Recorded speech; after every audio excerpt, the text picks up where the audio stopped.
Kashi news channel, सच है तो बोलेगा। वासंतिक नवरात्रि का आज दूसरा दिन है। आज मां दुर्गा के दूसरे स्वरूप माता ब्रह्मचारिणी की पूजा अर्चना की जाती है। काशी में मां ब्रह्मचारिणी का मंदिर गंगा किनारे बालाजी घाट के किनारे स्थित है।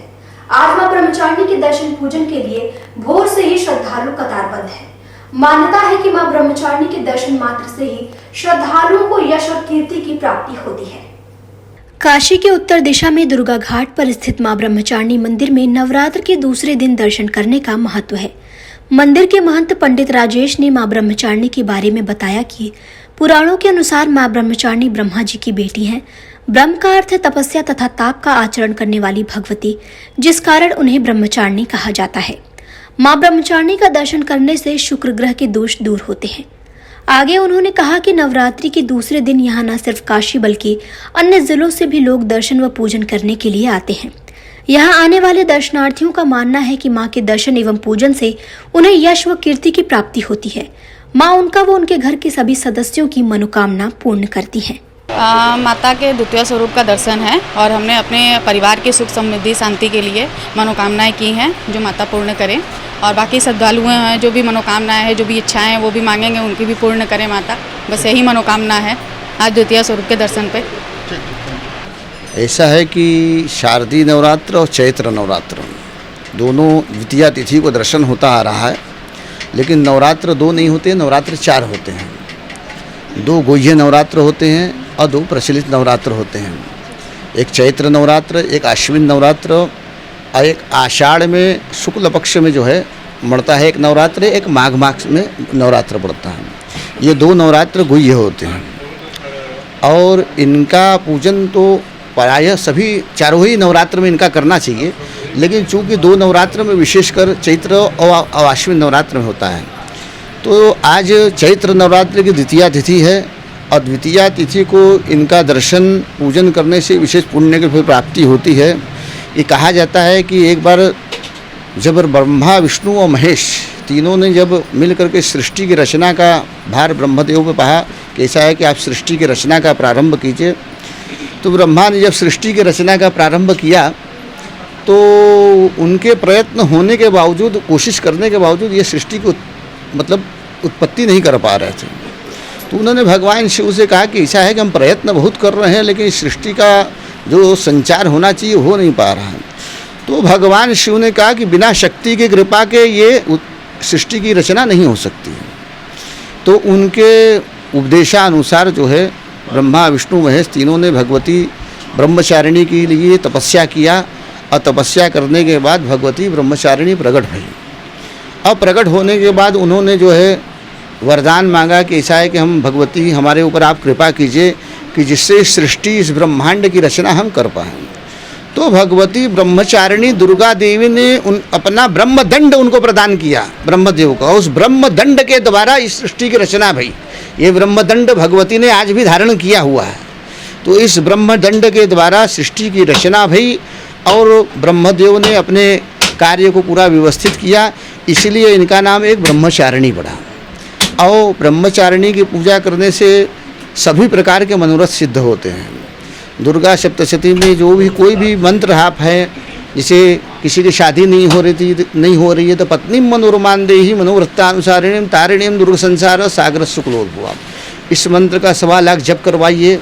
या नहीं हो सकता है तो आप स्वतः बैठ करके 1 माला इसका जप करिए, तो भगवती के द्वारा कल्याण होगा, उसका कार्य सफल हो जाएगा। और मन में कोई भी जिज्ञासा हो कि भगवती का ये कार्य हमारा सिद्ध नहीं हो रहा है, तो मनसा चिंतितम कार्यम तत्सर्वम सफलम भवेत् तस्मात् सर्वम प्रयत्नेन सर्व कार्य फलप्रदम। मतलब भगवती का ये मंत्र का जप करने से, उनका स्मरण करने से, उनकी कृपा से सभी कार्य मनोरथ सिद्ध हो जाते हैं। मुख्यमंत्री बनने के बाद पहली बार योगी आदित्यनाथ बाबा दरबार पहुंचे। प्रदेश के विकास, कल्याण और मंगल की कामना से उन्होंने बाबा विश्वनाथ का पूजन किया।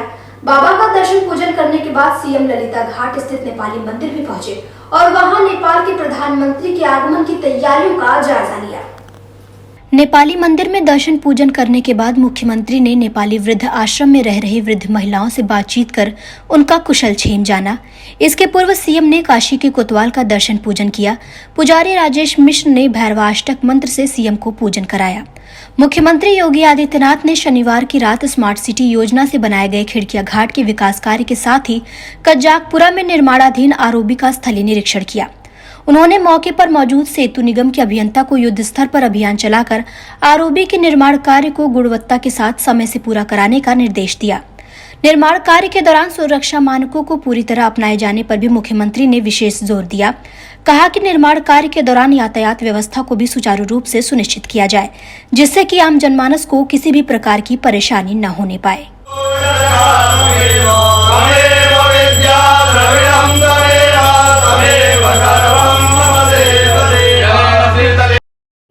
विकासखंड के बरौजी तथा सिकंदरपुर गांव के सिवान में बिजली शॉर्ट सर्किट के कारण लगी आग से जली गेहूं की फसल के प्रभावित किसानों को सीएम योगी आदित्यनाथ के आदेश के 24 घंटे के अंदर जिलाधिकारी संजीव कुमार ने सिकंदरपुर तथा बरौजी गांव में पहुंचकर मुआवजे का चेक बांटा।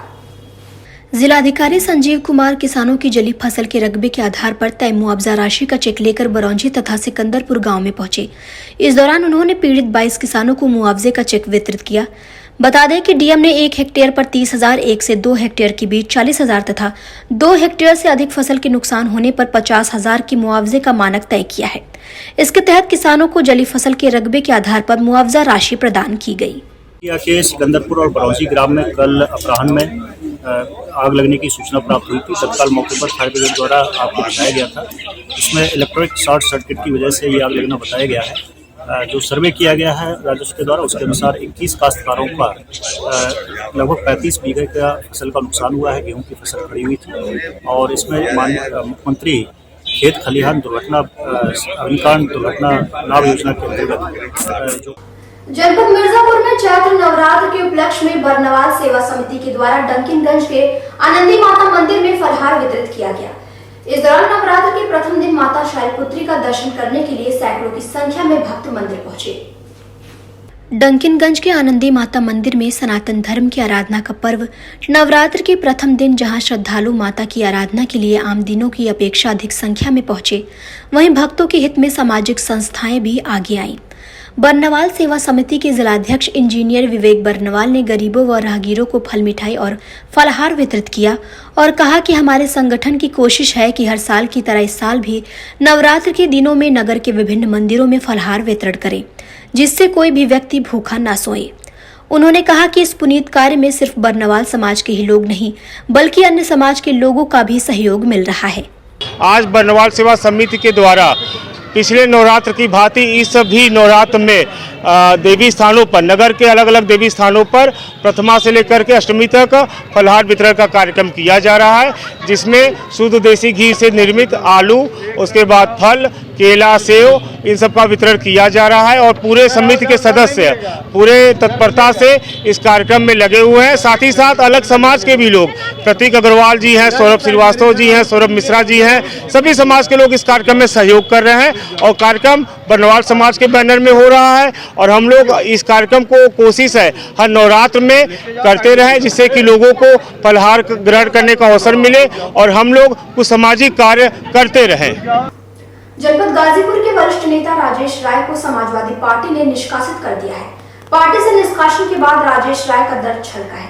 उन्होंने अपने दर्द बयान करते हुए समाजवादी पार्टी के गाजीपुर जिलाध्यक्ष रामधारी यादव को समाजवादी झंडा वापस कर दिया। सपा से निष्कासित नेता राजेश राय पप्पू ने सपा के कार्यालय समता भवन में आकर जिलाध्यक्ष रामधारी यादव को समाजवादी झंडा वापस किया। इस अवसर पर राजेश राय पप्पू ने कहा कि स्थापना काल से ही मैं और मेरा परिवार पार्टी से जुड़ा हुआ है। लगभग 3 दशकों से मैं पार्टी का निष्ठावान कार्यकर्ता था। यह झंडा गाजीपुर में सपा के संस्थापक रामकरण दादा ने हमको दिया था। चूंकि सपा के राष्ट्रीय नेतृत्व में हमें पार्टी से निकाल दिया है, इसलिए झंडा सम्मान पूर्वक मैं जिलाध्यक्ष को दे रहा हूँ।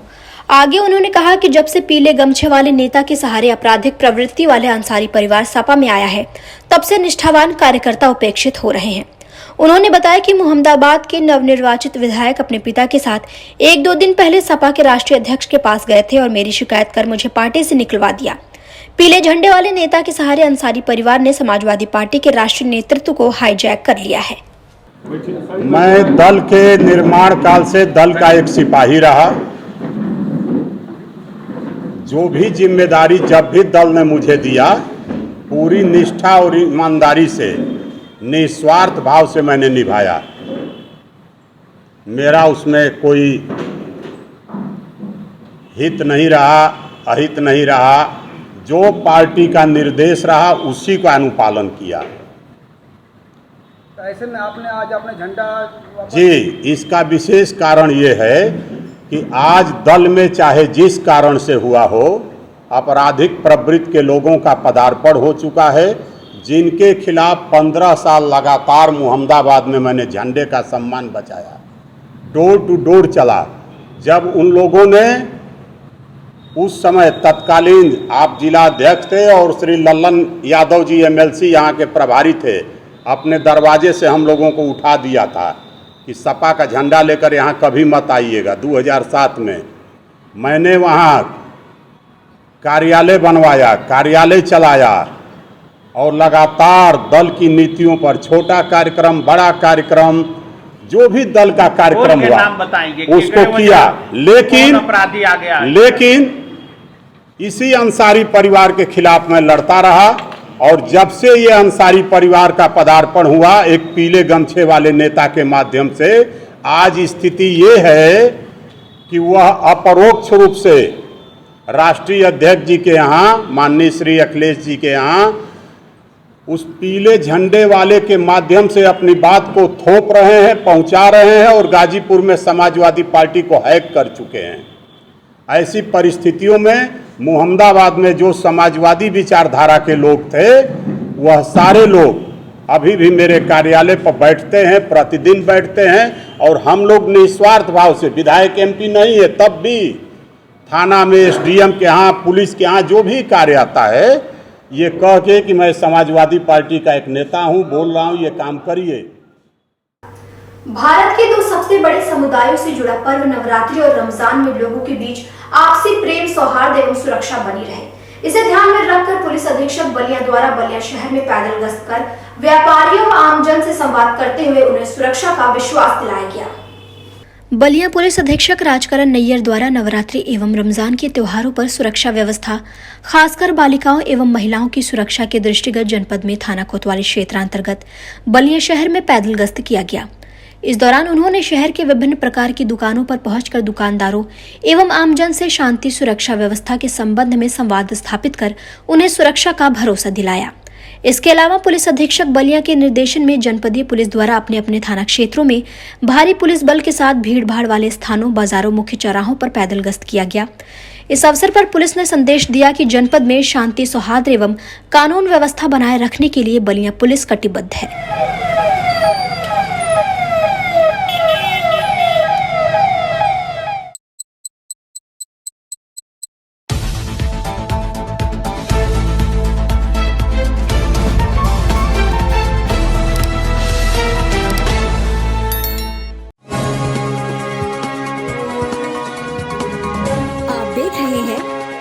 न्यूज़ चैनल, सच है तो बोलेगा।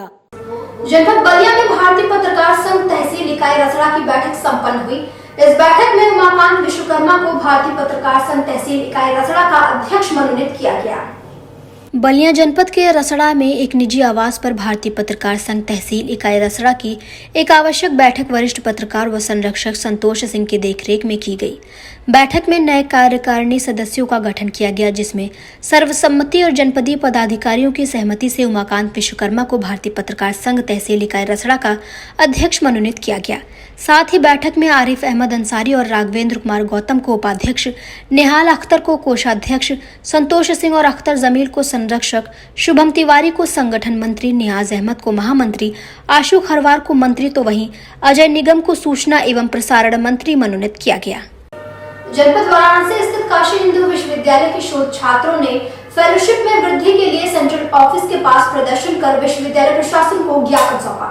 इस ज्ञापन में छात्रों ने फेलोशिप की राशि 8,000 रुपए प्रतिमाह से बढ़ाकर मौजूदा महंगाई को देखते हुए उचित फेलोशिप तय करने की मांग की। शोध छात्रों को प्रदान की जाने वाली नॉन नेट फेलोशिप में वृद्धि को लेकर विश्वविद्यालय प्रशासन को सौंपे ज्ञापन में शोध छात्र बताते हैं कि बीएचयू के शोधार्थियों को 8,000 रुपये प्रति माह की फेलोशिप और 10,000 रुपये प्रतिवर्ष की आकस्मिकता मिल रही है। इस अवधि के दौरान अन्य राष्ट्र वित्त पोषण एजेंसियों जैसे CSIR, UGC, DBT, DST, inspire और ICMR ने अपनी राशि बढ़ाई है, लेकिन हमें अभी भी फेलोशिप के नाम पर केवल 8,000 रुपये की राशि मिलती है। हाल के दिनों में समग्र मुद्रास्फीति स्पष्ट हुई है। गर्ल्स हॉस्टल में मेस चार्ज भी 100 रुपये से बढ़ाकर 125 रुपये कर दिया गया है। इसके साथ साथ विज्ञान पृष्ठभूमि के विद्वानों को प्रयोगशाला की उपभोग्य सामग्रियों, रसायन अभिकर्मकों और विभिन्न तकनीकों का खर्च भी वहन करना पड़ता है, जो कि इसे स्वयं करते हैं।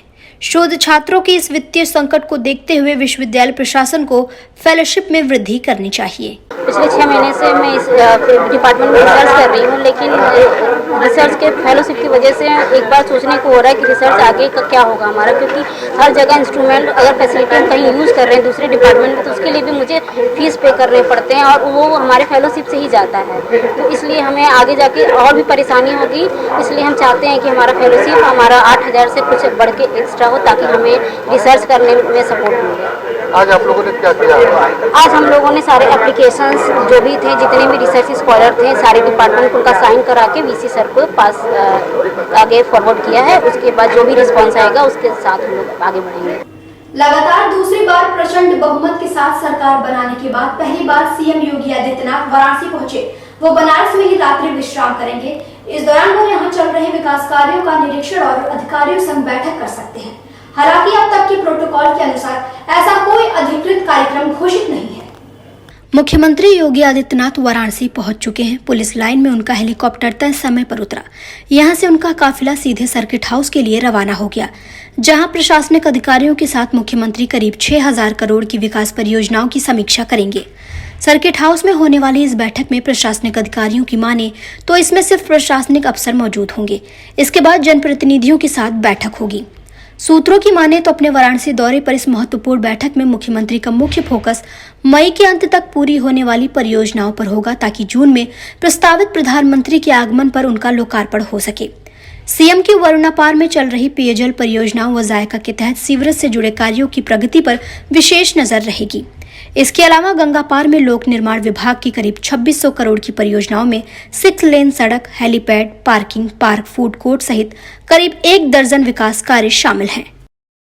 जनपद वाराणसी स्थित काशी हिंदू विश्वविद्यालय के लाल बहादुर शास्त्री छात्रावास के छात्रों ने विश्वविद्यालय प्रशासन से प्रशासनिक संरक्षक अनिल कुमार सिंह को पदमुक्त करने की मांग की है। दूसरे दिन भी धरने पर बैठे रहने के बावजूद कोई भी कार्यवाही न होने के कारण नाराज छात्रों ने शनिवार को कुलपति आवास का घेराव किया। लाल बहादुर शास्त्री छात्रावास में प्रशासनिक संरक्षक अनिल कुमार सिंह को पदमुक्त करने की मांग को लेकर कला संकाय के छात्रों का कहना है कि आए दिन किसी न किसी छात्र का अपने पद के अभिमान के कारण अपमान करते रहते हैं। इसके अलावा छात्रों द्वारा छात्रावास आवंटन के लिए सभी जरूरी कागजात उपलब्ध कराने पर भी जानबूझकर छात्रावास आवंटन में देरी करते हैं। इसके साथ ही छात्रों ने कॉमन हॉल में टीवी और खेल सामग्री के साथ उचित कैंटीन की व्यवस्था की भी मांग की है। अपनी इन मांगों को लेकर कुलपति आवास के बाहर छात्रों ने जमकर नारेबाजी की है।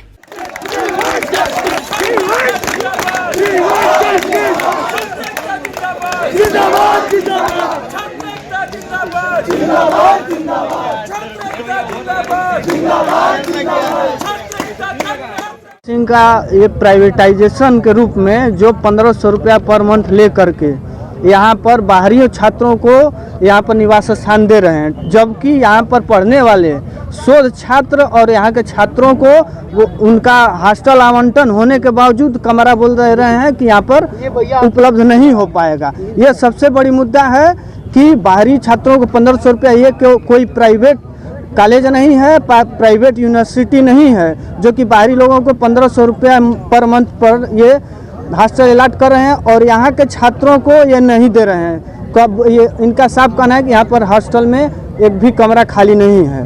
तो इनका हम लोगों को अनिल कुमार सिंह का बर्खास्त करने का, पदमुक्ति का यही मुख्य मांग है। अनिश्चितकालीन धरना पर बैठे हैं। जब तक उनकी पदमुक्ति नहीं हो जाती, यहाँ से बर्खास्त नहीं हो जाते, तब तक अनिश्चितकालीन हम लोग का धरना चलते रहेगा।